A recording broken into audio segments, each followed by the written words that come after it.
Y como lo adelantábamos hace ya 3 semanas y también lo adelantábamos en nuestro Twitter, tenemos la fortuna de que nos haya aceptado una entrevista muy rápida, pero la vamos a aprovechar al máximo, el que acaba de ganar un premiazo. ¿De quién hablo? De Gonzalo Celorio, que acaba de ganar el premio Javier Villaurrutia. Gonzalo, gracias por este enlace. Al contrario, muchas gracias a ti, Cuauhtémoc, por esta invitación. Gonzalo, los premios para escritores, críticos, ensayistas, como lo eres tú, ¿sí tienen algún peso en este país? Sí, yo creo que sí, en primer lugar implican un reconocimiento que es importante, es estimulante, es honroso, sobre todo en este caso, porque es un premio, como su advocación lo dice, de escritores para escritores, y lleva además el nombre de un grandísimo poeta mexicano que fue Javier Villaurrutia. Para mí realmente es un motivo de orgullo, de satisfacción, de gran beneplácito el haberme hecho acreedor a juicio de el jurado integrado por escritores de este premio por el libro Mentideros de la Memoria. Sí, que tengo aquí, mira, lo leí completito. Aquí está, Mentiras de la Memoria, que me parece un trabajo extraordinario. ¿Cómo surgió la idea de escribir este libro, Mentideros de la Memoria? Sí, mira, este libro es el producto de la pandemia porque la verdad es que de manera telemática integramos un mentidero, unos amigos y yo, amigos a quienes les dedico este libro, por cierto, para reunirnos una vez a la semana a conversar.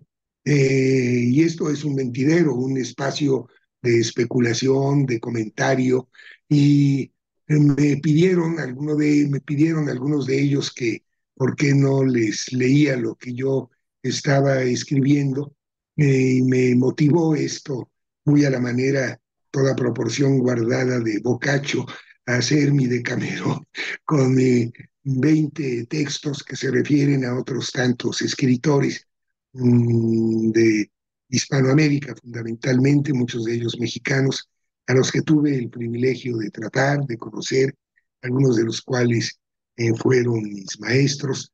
Y debo decirte que no hubo una intención preliminar. Los libros no siempre obedecen a un programa predeterminado.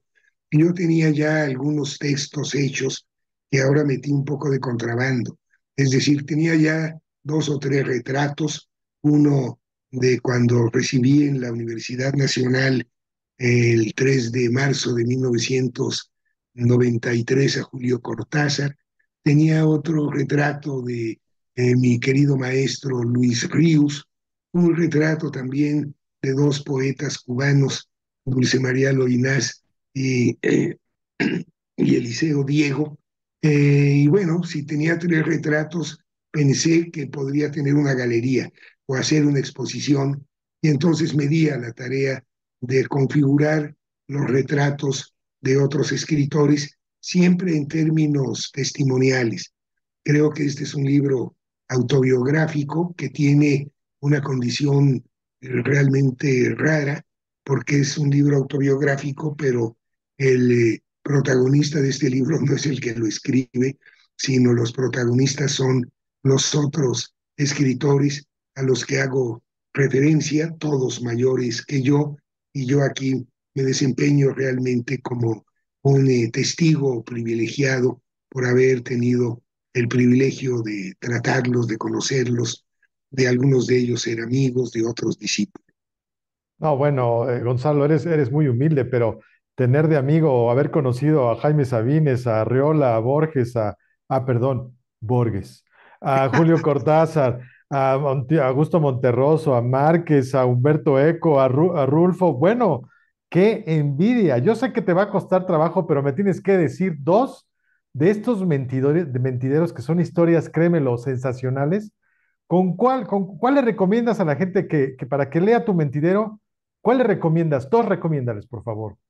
Bueno, a mí el texto quizás que más me gusta, porque es el escritor al que más venero, es el texto que se titula La cama de Julio Cortázar, porque es un texto que tiene una parte de veracidad testimonial y otra parte muy ficcional, el tratamiento narrativo que hago de esta historia a la que me introdujo quien se presentaba como la esposa o la viuda de Julio Cortázar, Uñé Carvelis, una mujer lituana avecindada en París, que cuando murió el 12 de febrero de 1994 Julio Cortázar, aunque ya Julio Cortázar se había casado por tercera ocasión o por segunda, con Muñe Carvelis nunca se casó, con Carol Dunlop,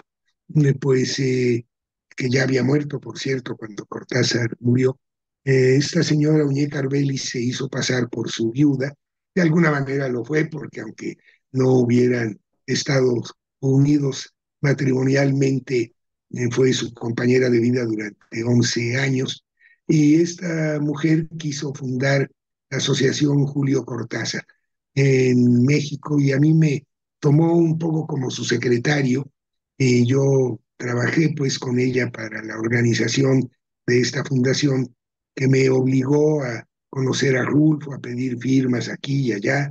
Y bueno, en algún viaje a París tuve esta rara oportunidad de estar en el departamento que ocupó Julio Cortázar durante 11 años al lado de Uñé Carvelis en la Rue Savoie y número 19, por cierto, tercer piso. Y bueno, ya prefiero no hacer, para decirlo en el mejor castellano de Burgos, un spoiler.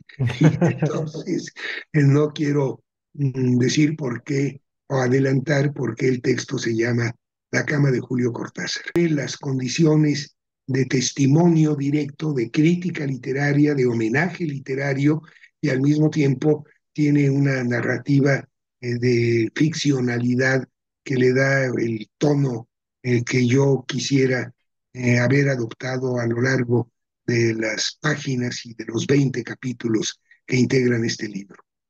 Este libro que te hizo ganar el premio Javier Villurrutia, que ya te lo van a entregar. Yo me quedo con dos y las voy a compartir, nada más el título.